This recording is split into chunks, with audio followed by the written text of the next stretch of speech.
and welcome to the 100th episode of the Wright Experience. I'm Dr. William T. Wright Jr., the founder and host of this show.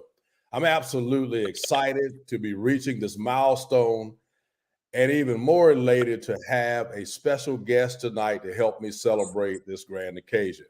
My guest is a world-renowned, award-winning gospel music artist and pastor who has been in the business for many years. He has and is continuing to follow in the footsteps of his late father, Reverend F.C. Barnes. My guest is Dr. Luther Barnes. Luther Barnes is a world award-winning gospel recording artist who has literally traveled the world for many years sharing his gift. He is an executive producer, director, songwriter, and lead singer for Luther Barnes and the Sunset Jubilaires and the Restoration Worship Center Choir. Dr. Barnes is the senior founder and pastor of the Restoration Worship Center in Rocky Mount, North Carolina, which just recently moved to a new location.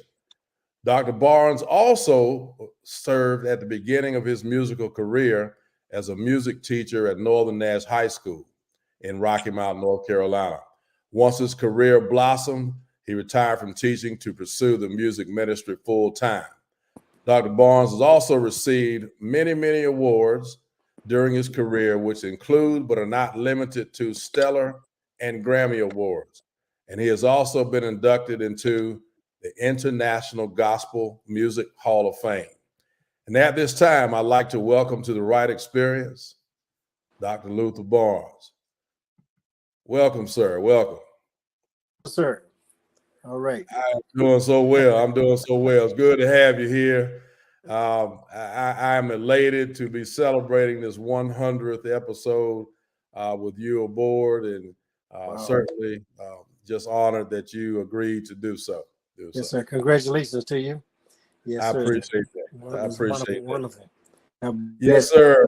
I've been doing this since February of 21, and I'll tell the story now. Your first cousin, my wife, was instrumental in me getting this show started. So certainly, and thank you for that. And hello, Mary. I know you back there. Son. Absolutely. All right.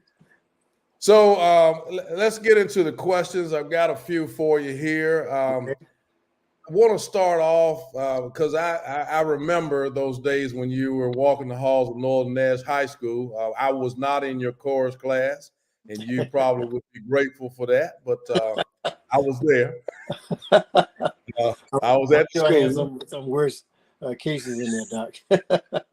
For sure, but many times we hear of people interested in breaking into the music industry and wanting to be an overnight success. And in your case, even with the legacy of having your father preceding you, you had a job, a regular job initially until success was able to sustain you. So can you speak to the importance for our audience of securing that bag, the young folks call it now, if you will, until music can sustain you? Yes, well, it takes a lot of patience, prayer, studying your craft. You know, you got to have some kind of degree of talent, and then you must make that talent come to life and study it. You always can get better, no matter how well you think you are. And have some time, take some time with it, invest in it, spend your money yourself to do what you need to do. And also along the way, bless others, because as you bless others and help them, you get lifted up as well. So took a while, a lot of faith. I left a teaching career, teaching school, step out full time in gospel music. And that's been almost 40 years ago, 1984. 1984. How about that? Yeah, so I knew it had 40 years. I knew it had been about that long because we graduated 40 years ago, June 10th, and that was 1983. So I know you were a little bit longer than we graduated. Yeah, that's right. That's right. And it's been a wonderful journey. I thank God for how He's blessed me. Brought a lot of things to pass. A lot of and God brought those dreams to fruition, and I can look back now and say it was worth the journey. Absolutely. Wonderful. So I'm glad I got you. I'm going to ask all these questions I've always wanted to ask you tonight. How about that? All right. So with your amazing voice and talent, why did you choose gospel music? Because you could have, Luther, Dr. Barnes, you could have done anything. Why did you choose gospel music as the genre for your profession? Well, I grew up in gospel. My father, F.C. Barnes, he was pastor. And actually, I went to school to study music to actually bring it back to gospel music. That was my goal all along. So, but I had to do, opera, Beethoven, Mozart. I had to do all of that, and ragtime. So many different phases of music I do, which was good for me. And but I knew all along, like, just wait till I get out of here. I want to show y'all what I'm going to do with this. And and I wrote a lot of songs along the way because my friends said that it won't man, that ain't gonna make it. With gospel music, you need to do better than that, Doc. I mean, they said I wouldn't make it. That's how I wrote the song. They said I wouldn't be here. They said I'd never amount to anything. And my little song says I'm still holding on. That song is almost 40 years old too. I read it in '83. And 40 old now, and it's been keeping me all the way, man. It gave me more determination to make it. When they did me a favor by saying you ain't gonna make it, like, okay, I'm gonna show you, Doc. Isn't that something though? Those words, although they're 40 years old, are still so relevant today. Yes, we have to sing it everywhere we go. Everywhere we go, we have to sing that song. It's still a lot of people's favorite song, and I made a lot of money off this song. I need I'm still holding on. So if you come over, man, send it my way. I'll put some music to it. There you go. There you go. There you go. Hey, I've known that you've always said that too. So absolutely. Absolutely. Yes, sir. So I mean it too. Yes, sir. Although it's been some time since you were in the classroom, what did you learn from those experiences that maybe you gleam upon today, if anything? Now that you can actually fall in love with your kids, your students, and all, no matter how difficult they may be, as a part of you when they graduate, as a part of you that goes with them. Every class is very special, and man, I actually cried when graduation time come around. I see my kids go out. I was just praying for them. Lord, help them. Some with some hard cases, but some of them today that's doing well. And I'm just happy that I had a little part in shaping their lives. So it's rewarding. But I don't want to go back teaching now. But I enjoyed when I was there. You know I was getting ready to sign you up. But, none of that. I'm sure. Yes, sir. And I can remember those days in the auditorium where you'd come in and there'd be dead silence because we wanted to hear what you all were presenting to us. So, absolutely. Oh, you blessed me with that, man. I was just scared as I don't know what, but I always believe in you got to listen to music. You don't abuse music or speech or whatever someone is doing. You give them proper respect. So I somehow know I demanded that, and they gave it to me. I'm very pleased with that. Absolutely. So as I was thinking and preparing for this, certainly I remember your dad. I remember eating dinners with him from time to time, as he's my wife's uncle. But I also remember him kind of as being just what I would call the patriarch of the Barnes sound and legacy. He was, yeah. Many of what I hear you even doing today, it's like that Barnes sound. And so I noticed that even now you weave in some of his songs in your current performances, yes, as well as in your church services. Why is that so important to you, Steve? Well, I always respect him and always give him credit for allowing me to be who I am today. Mm-hmm. Actually, he could have shut me down. So I was a musician for the church. I was the music director for the church, but I was also recording and traveling all along through that.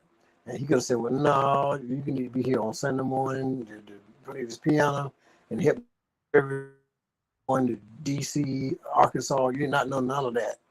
So he could have shut me down, but he allowed me to move out, to travel, do what I had to do, and I come back because he liked those tithes that I was paying. You know, he liked that part, and I'm gonna bring back. but I really thank him for not holding me back, and he's my inspiration. He taught me a lot. The fact that it's the words of the song that mean the most. I like good music. I like good beats. All of that, man. I like strings and horns and all of that. But you got to say something. You got to have a message in your songs, and that's what I learned from my father. Otherwise, it's just a sounding brass and a tinkling cymbal. You just keep it noise.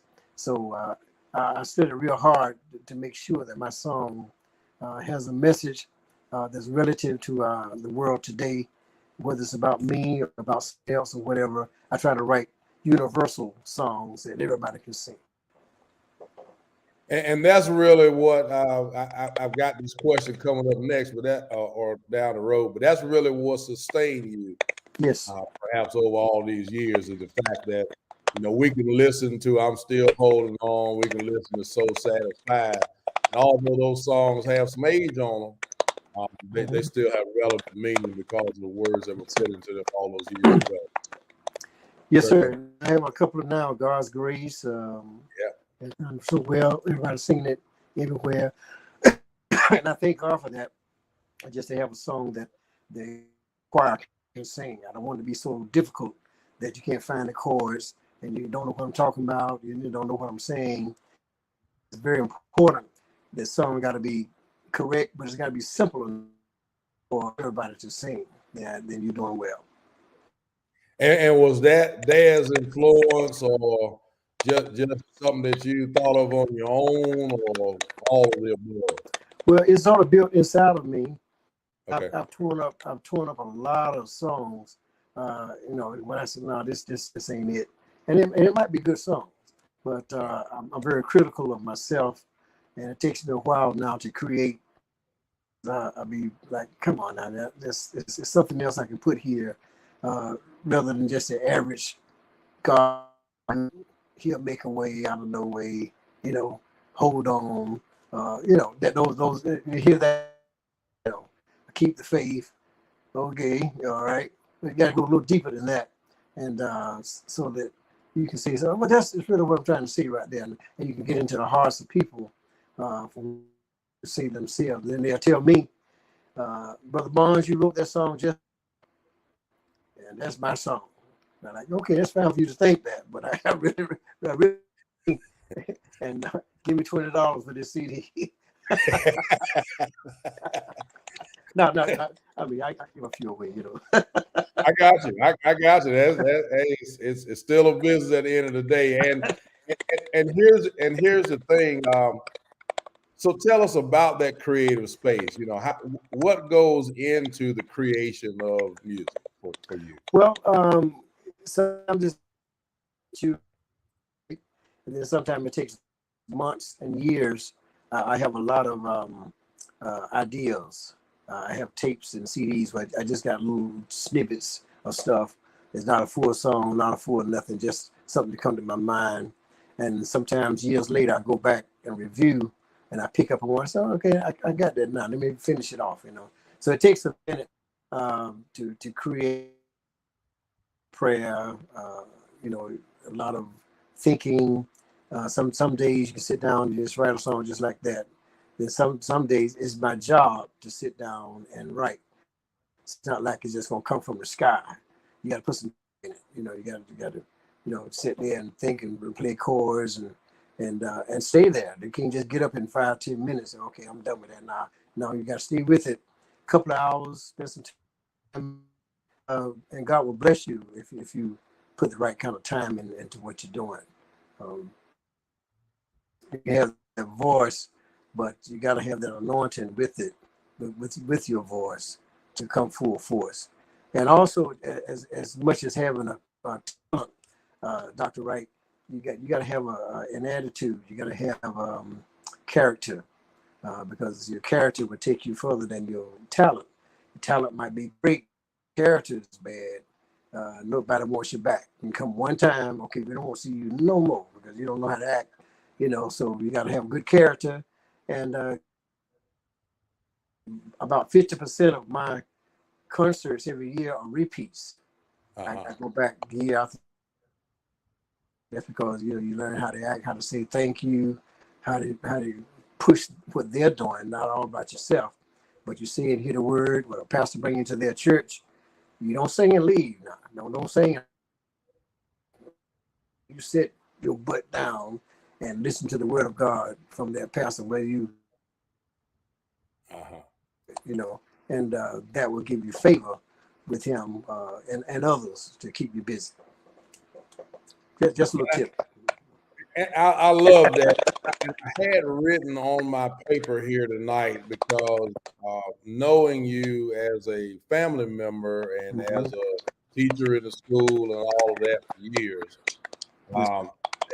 if I had to describe you in one word, I've always said that you were a person full of humility, and so that's what you're really describing now to me when you say, I try to make sure that people know that I appreciate them inviting me. That's what gets me back. But speak to that humility. Why is that so important for you to take care of those things? You think? Yeah, well, I was taught by my mom. My mom would always say, "Low and humble is the way." It took me a long time to understand that. She would say, "Low and humble is the way." Don't get the big head. Don't just cause you sign a few autographs. Don't get crazy. Just cause you son. Don't get crazy. Come on back here and go to Sunday school, prayer meeting, Bible study, all that. The stuff that you need to do. That's what sustains you. It's not about the fame and fortune. That's fine, but you got to be humble, respect, and others in the ministry. Shirley Caesar, people like that. Man, I every time I see Shirley Caesar, I look for money. To try to give her $100 or something. Like what's this for? This is because I respect you, I love you, and I just want to help part of ministry. So you learn, you so.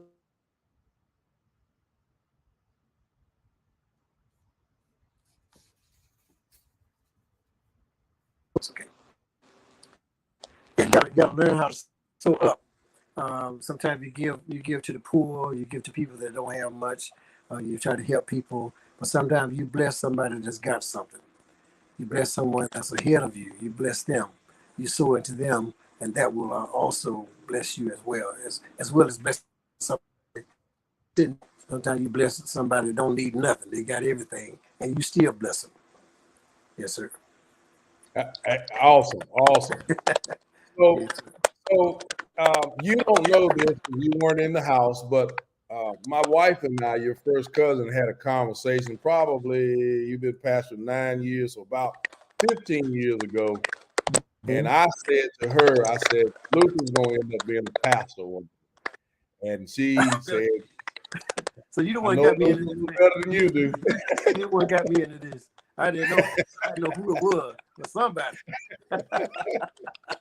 But anyway, it's kind of a funny conversation. Yes, sir. But you've transitioned now, well-established gospel career, gospel professional, doing it at the highest level, and now you've transitioned into the pastorship. So when did you know that you were called to be a pastor? Well, being a pastor, that was after my father died. Okay. Pastor, but I was called to the ministry years ago, before, I guess 10 before I actually surrendered to my calling. I didn't think I was ready. I didn't think I was a speaker, I talking to preaching, man, no, that ain't me. And God kept calling. He kept calling. And I finally had to answer and say yes to the Lord. I started ministering in 2014. So I was just a preacher for a good while, doing revivals and all, which was wonderful. And after my father died, I knew I had to make a move because of situations and all. And the Lord blessed me to come into pastoring. Never had to suffer for a choir. Didn't have to suffer for where they have service. The deacons, I had everything on the onset. When I started my church, Dr. Will, I took in 80 people. 80 people ready. Some people waiting on me to be a pastor. Whenever you get ready, I'm ready. I'm gonna save my tithes, all that. And so they sort of forced me out there, my brothers and all, whatever. But I thank God for it, and I do it with trembling. I don't do it with a big head, chest stuck out. I have a wonderful church. I have a wonderful church, maybe 150, 200 members, about 80 faithful, 100, something like that. So we have a good service every Sunday. Not a whole lot of folk, but we have enough to do time. Yes, sir. And I tell you, every time I come, I enjoy Thank you. and get a lot out of the service. And even when I'm not there, I turn on the internet and Oh, really? Oh, God bless you, man. so Thank you, sir. certainly. Thank you. Dr. Barnes, what do you want your pastoral legacy to be? Just that I bless someone, that I stuck with them. A lot of singers, when they get to a certain level, they will leave and for a bigger church, another place, and move to another city, things like that. And I think I'll probably always be a Rocky Mount person from this area. It's just embedded in me. I go a lot of places, but it is no place like home. And so I labor with them. They labor with me. They put up with me. And so I just want to be there and be steady, movable for my people, and to save someone, to heal, to bless them. My church is called Restoration Worship Center. And I often think how I mocked myself with that name. I don't know why we picked that name. Amen. That got to be restored. Everybody needs some help somewhere. They all another, including myself. So, but God blesses us, and we honor each other. I let them grow. I let them do things, and my brother Melvin does a great job. My daughter. So I got a lot of help. I just thank God for my little church. Yeah, a great place it is, and glad that you all got the new location, and Yes, sir. looking forward to the increased favor and growth in that church. Thank you, I sir. know it's coming. Thank you. So I've always wanted to ask somebody famous this question: how does it feel after all these years, despite what you've seen perhaps from other artists, that you have been shown the favor and still remain relevant in the gospel industry? That's a wonderful feeling, man, because I've seen so many fade out in their latter years, and a song, they're going off their old songs, but to have something fresh for the people and to be embraced by that, it's a wonderful thing. And I pray every day, don't let me don't let me wither away, but keep me relevant, as possible, because I still do a lot of old songs, but I want to have a new song as well, something to present to the people. And by the way, I got to get back in the studio soon. I've been out of the studio for about 2, 3 years now, so I got to get back in there, and somebody got to lock me in, lock me in there, and bring me a bologna sandwich, and make me go to work. So Make you pray go to for me. work. I got that.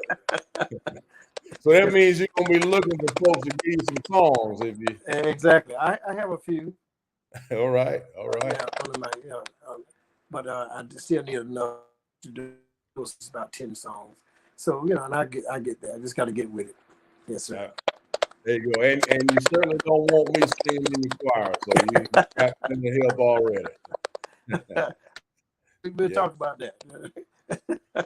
So I know what the answer would be for me, but what is your favorite Luther Barnes song? Wow. probably that people have not heard that much of. Me and Sherrod, my cousin Sherrod, we wrote a song, Only Half a Man. I don't know if you heard Okay. it. I'm only half a man. If I don't know the Lord, if I don't seek Him, if I don't get to know Him, I'm just half, not a fool. And I love that song, and I listen to it a lot. I just start in concert, but everybody wants to hear the same songs all the time. I only have about 30, 45 minutes to sing, so I don't have time to introduce a whole lot of new stuff. I got to, Right. but everybody sitting there looking at me like, okay, come on now, when you gonna sing God's Grave? Come on, I need to hear. So, but I have some favorites that may not be the people favorite, but it's your time for your faithfulness. It's your time is one of my favorite. I wrote that for then it ended up being for myself, because I'm faithful to my work, and God has blessed me to say it's my time. So, but I didn't write it. I wrote it for other folk. For your faithfulness is your time, and that song took me to the Grammys, and I've been a blessing ever since. Yes, sir. That's awesome. I don't think I've heard that one, so I'm gonna have to check that one out now. That's Oh, good. yeah, it's your time. Yeah, No, that's the I name know of it. it's your time. I was talking about the one that you and Sherrod wrote, but Oh yeah, that's okay, all. yeah, half a man. It's called half Oh a man. yeah. Yeah, look it up. Man. It's a I nice have song. heard Now. most of them, whether it was on the radio or in my father-in-law's backyard. So, Dr. Barnes, as you continue on this journey, you've been doing the singing for a while. You got, I think, 9 years as a pastor. I think that's what we counted the other day. And so, Right. been doing this long enough now. At the end of this career, with all that you've accomplished, what are you most proud of? What are you most proud of? That I made it from the cotton field, and I Absolutely. mean outskirts of Rocky Mount, Brattleboro, Whitakers. Uh, we lived out near Westland College, and my grandmama. We farmed out there, cotton, tobacco, all of that. And man, I would look up in the sky and say, "It's got to be something better than this." And um, I would go home in my on the lunch hour, and I write down my little play schedule. Uh-huh. I'd be singing in Atlanta tonight, and New York the next night, and LA the next night, and Georgia, whatever. And I make out my whole schedule. Just a bunch of cities, all the ones I knew anyway at that time. And I marked myself because I wrote it down, and the Lord brought it to fruition. And I zigzagged just like I wrote it down. I mean, I should have put like Richmond, DC, Philadelphia, In a row, in right? a row like that. But no, I had them all across here which way, and that's the way I travel right now, Doc. Zigzagging, you know, all over. But God will make your dreams come true, and I'm just so happy that I was able to do something with my little talent, and God gave me a voice, not just singing voice, but a voice to speak out, and to voice my opinions and things of that sort. So thank God He raised me up from the tobacco field, man. So that's amazing. And so, is that the kind of advice that you might would give to a young Luther? As a child growing up, is that the kind of thing? Just Yeah, write your dreams down. I would say so. Yeah, it's a little different now because kids get everything now. Right. We got things at Christmas time. We didn't get Christmas all year long, and so it's hard now. I don't think. And they got the podcast, they got TikTok, they got everything now. And it's just instant. Just you had to go. Don't have to go no acting class, no singing class, none of that. You just go for it. And who knows. But still, you gotta write your dreams down. Write your dreams and goals down, and stick with it. Be patient, and a lot of prayer, a lot of giving, and anybody that's doing anything with the church or related kind of stuff. Well, not just church, but I encourage people to pay your tithes. Absolutely. Give back. When God bless you, pay your tithes, and you will always be blessed. Financially, and be able to make it. So I'm just proud of. It took me 40 years to sort of get where I am, but I'll take nothing for it. I'm blessed. Yes, sir. Absolutely. Well, let me just say, as a Nash County native, I'll start there. I grew up in Nash County, and then of course I married into the family. So been knowing you and watching you, not just in the church house, but in the family house for Yes, sir. years and years. And so I've always admired the work that you do and the spirit that you have. And you've endured some things, and we won't get into that, but I just admire the way that you have carried yourself and handled yourself. And as a Nash County native, I'm just so proud to know that we've got somebody who has done all the great things that you've done, yet kept that spirit of humility and just be you. And we're proud of you and thankful that you have decided to bless us. And so Thank you, hats sir. off to you. Hats off. And I can say back at you, same thing. I've noticed you as well, and very proud of your accomplishments and how you stayed with your career as a school administrator, all of that, man, working with our kids and all. And so I applaud you. I had about 4 or 5 years in, and I had to say bye bye.